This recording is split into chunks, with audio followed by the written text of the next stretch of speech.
Many people equate money with happiness, believing that the more they buy, the better their lives will be. But ask those who have everything money can buy, and they'll tell you that possessions alone don't bring true happiness. In today's world, we are bombarded with messages convincing us that material things, new gadgets, luxury cars, designer clothes, are the key to fulfillment. But what if the real key to happiness isn't in the things we own, but in the freedom we create for ourselves? It's time to stop accumulating things and start investing in freedom. There's an undeniable thrill in buying something new. That rush of excitement when unboxing a fresh purchase, whether it's the latest smartphone or a stylish outfit, can be addictive. Everyone loves the anticipation of a package arriving at their door. But how long does that excitement actually last? A few days? A week? Before you know it, the high fades and the cycle begins again. We chase the next big purchase, believing it will finally make us happy, yet we're left wanting more.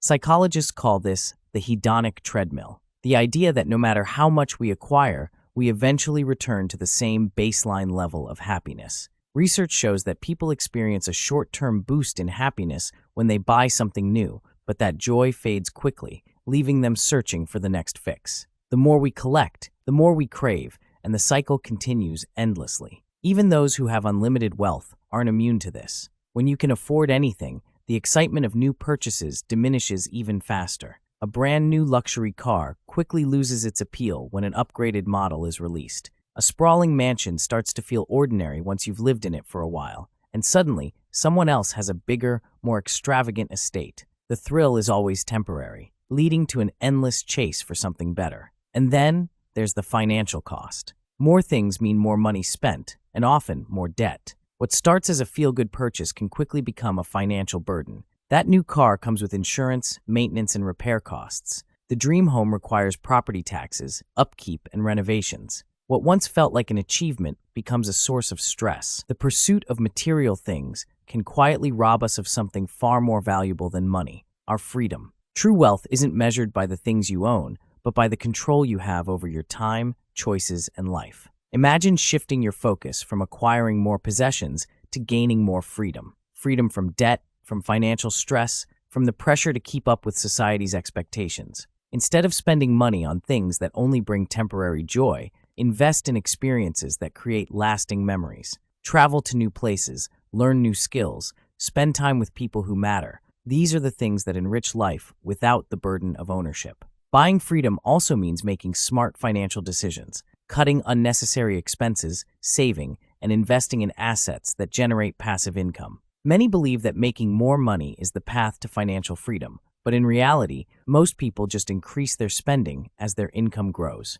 This is known as lifestyle inflation, where higher earnings lead to bigger expenses, leaving people trapped in the same financial struggles, just at a higher level. The real secret to freedom isn't making more money, it's learning to spend less and invest wisely. Think about it. How often do we spend money to impress others, to keep up with trends, or to maintain an image? What if, instead, we redirected that money toward building a future where we don't have to work long hours just to afford the things we think we need? Imagine working because you want to, not because you have to.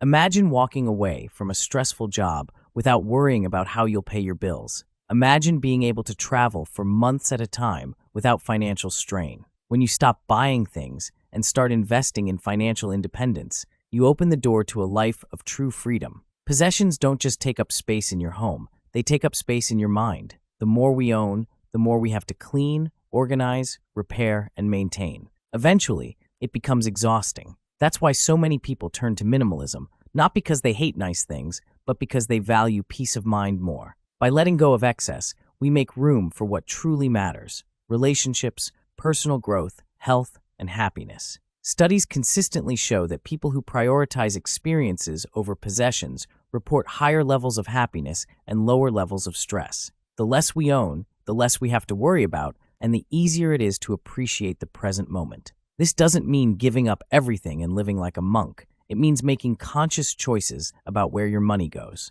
Some purchases do bring real value, things that enhance our passions, creativity, or long-term well-being. A camera for an aspiring photographer, a guitar for a musician, or a reliable car that serves its purpose. These things can bring genuine, lasting fulfillment. But most of us struggle to differentiate between purchases that add value to our lives and those that only bring fleeting excitement. It's easy to get caught up in the thrill of buying happiness, only to realize later that what we bought didn't change much at all. The key is to ask yourself, is this bringing me freedom, or is it just another thing that will tie me down? In the end, the richest person isn't the one with the most possessions, it's the one with the most control over their own life. The more you focus on buying freedom, whether through financial independence, time, or meaningful experiences, the wealthier your life becomes. So, the next time you feel the urge to spend, pause and think. Instead of chasing the latest trend, start chasing freedom. Because when you own your freedom, you own your life.